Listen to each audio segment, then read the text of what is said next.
Assalamualaikum anak solih dan solihah kelas 6. Bagaimana kabarnya hari ini? Mudah-mudahan tetap semangat karena Allah. Terima kasih. Baik nak, hari ini tadi kita sudah awali dengan membaca doa sebelum belajar. Namun sebelum kita masuk materi tematik, mari kita bersama-sama buka kembali dengan membaca basmalah ya. Bismillahirrohmanirrohim. Oke, hari ini kita masuk tematik. Yang pertama bahasa Indonesia, kita akan belajar kata-kata baku dalam teks eksplanasi. Yang kedua IPS tentang peran teknologi dalam perubahan masyarakat di bidang ekonomi. PPKN tentang menunjukkan sikap tanggung jawab terhadap hak dan kewajiban. Silakan disimak baik-baik ya. Oke, kita masuk materi pembelajaran ya. Yang pertama bahasa Indonesia tentang kata-kata baku dan kalimat efektif dalam teks eksplanasi. Ayo ingat kembali apa itu kata baku? Ya, kata baku adalah kata yang ditulis dan disusun sesuai dengan PUEBI atau Pedoman Umum Ejaan Bahasa Indonesia.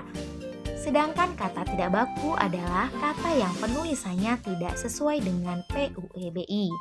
Kata baku juga digunakan dalam kalimat efektif, namun harus memenuhi syarat sebagai berikut ya untuk kalimat efektifnya. Kalimat harus lengkap, minimal memiliki unsur subjek dan predikat. Yang lebih bagus terdapat subjek, predikat, objek, dan keterangan. Selanjutnya logis, singkat, dan jelas. Silakan perhatikan contoh berikut. Bacalah teks berikut dengan saksama, lalu temukan kata tidak baku. Temukan juga kalimat tidak efektif dan perbaiki kalimat tersebut. Yang berjudul Kurt Benz, penemu yang tidak kenal menyerah. Kurt Friedrich Benz dikenal SBG penemu mobil dengan bahan bakar bensin atau gasolin pada tahun 1879. Pada tahun 1885, Benz pertama membangun mobil bernama Motorwagen yang menggunakan bahan bakar bensin. Benz memikirkan konsep tentang sebuah mobil, sebuah kereta kuda tanpa tenaga kuda. Mimpi Benz menjadi kenyataan pada tahun 1883.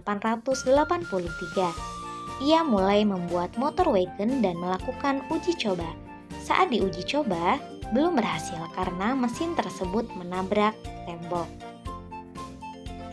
Tapi Benz terus memperbaiki kesalahan mesin tersebut. Ketika diuji coba kembali, Motorwagen dapat berjalan tanpa ditarik kuda.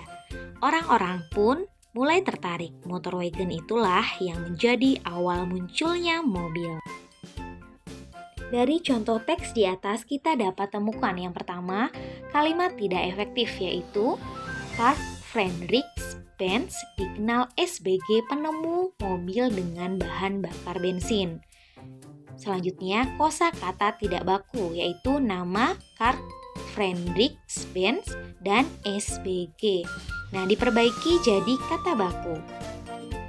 Untuk namanya, yaitu kan masing-masing kata itu memakai huruf kecil di awal kata ya nak ya. Ya, yang benar yaitu di awal-awal kata memakai huruf besar atau kapital. Pada huruf K, huruf F, dan huruf B. Selanjutnya, kata SBG itu karena singkatan tidak baku dibenahi menjadi sebagai. Selanjutnya, perbaikan menjadi kalimat efektif. Yang tadinya memakai huruf kecil semua sudah dibenahi ya. Kurt Friedrich Benz dikenal sebagai penemu mobil dengan bahan bakar bensin. Itu yang sudah dibenahi. Oke, anak solih dan solihah. Membiasakan bahasa baku dalam semua situasi merupakan suatu yang baik.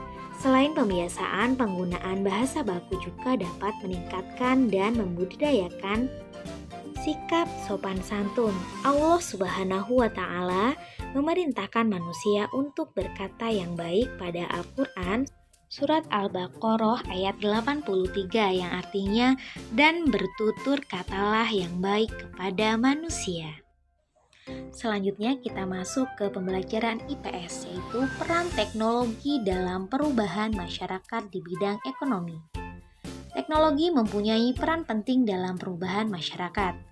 Kemajuan teknologi membawa perubahan pada berbagai bidang, seperti perubahan masyarakat dalam bidang ekonomi.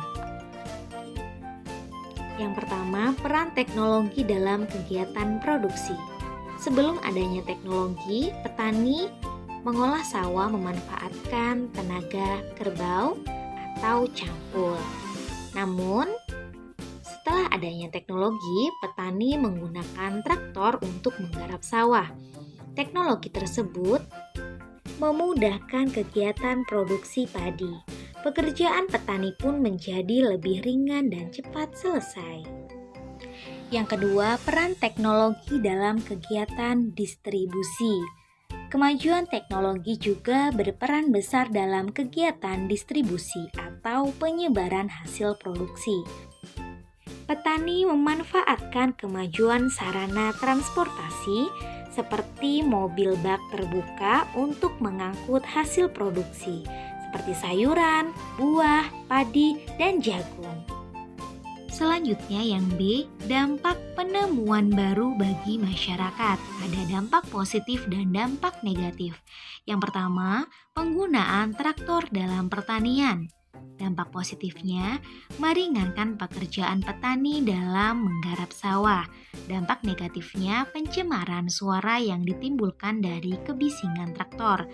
Yang kedua, munculnya industri atau pabrik. Dampak positifnya dapat mengurangi pengangguran sehingga kesejahteraan dapat ditingkatkan. Dampak negatifnya, pencemaran lingkungan akibat limbah industri. Yang ketiga, kemajuan sarana transportasi. Dampak positifnya, terjalin kerjasama ekonomi antar negara dan menambah devisa negara. Dampak negatifnya, melunturkan jati diri bangsa.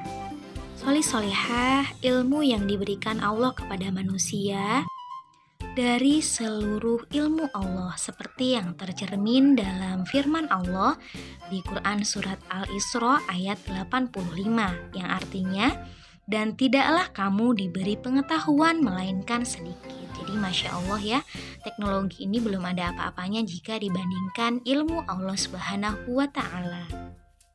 Selanjutnya kita masuk di pendidikan Pancasila dan kewarganegaraan. Yang A yaitu menunjukkan sikap tanggung jawab terhadap hak dan kewajiban.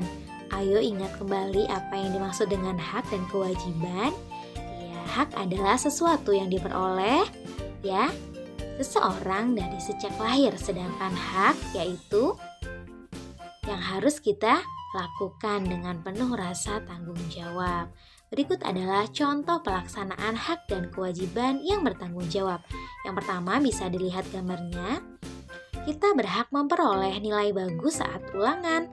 Tapi untuk memperoleh hak tersebut kita wajib apa nak? Iya, belajar dengan sungguh-sungguh. Yang kedua, kita berhak mengendarai kendaraan, tetapi kita juga wajib menggunakan pengaman, misalnya helm agar kepala lebih terlindungi. Yang B, melaksanakan hak dengan bertanggung jawab. Berikut ini contoh perbuatan yang menggunakan hak sendiri dan orang lain jika tidak melaksanakan kewajiban. Yang pertama, mengendarai sepeda dengan kecepatan tinggi dapat menyebabkan kecelakaan yang membahayakan diri sendiri dan orang lain. Yang kedua, memakai perhiasan mewah di jalan dapat memancing tindakan kejahatan yang dapat mengancam jiwa. Solih-solihah, Allah Subhanahu wa Ta'ala berfirman dalam surat Asy-Syura ayat 181 tentang hak, yang artinya, dan janganlah kamu merugikan manusia dengan mengurangi hak-haknya, dan janganlah berbuat kerusakan di bumi. Selain itu, manusia juga memiliki tanggung jawab yang besar sebagai makhluk sosial. Seperti yang telah dijelaskan dalam Al-Quran surat Az-Zariyat ayat 56 yang artinya, Aku tidak menciptakan jin dan manusia melainkan agar mereka beribadah kepadaku.